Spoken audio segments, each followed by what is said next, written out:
আমাদের কাকা লবঙ্গ লতিকা বানাচ্ছে, কিভাবে বানাচ্ছে বন্ধু দেখে নাও। এই যে আমরা পাক দিয়ে হালকা জল দিয়ে, যে ফেমাস কাকা আমাদের এই বানার জন্য। এবার তেলে দিবে এই মালটা, কটা বানিয়েছে দেখো। এবার তেলে ছাড়বে, এবার কাকা তেলে দিচ্ছে। তেলে দেওয়ার পরে দেখো বন্ধুরা কেমন লাগছে।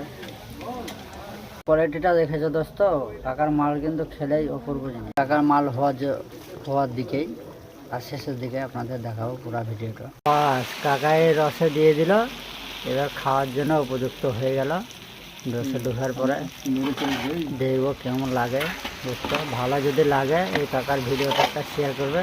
বেশি দাম নয়, মাত্র 5 টাকা দাম। তৈরি হয়েছে খাওয়ার জন্য বন্ধু। কাকা এগুলো কত করে পিস? 5 টাকা। আচ্ছা, এক পিসের দাম 5 টাকা। 5 টাকা, একদম সস্তা বন্ধু।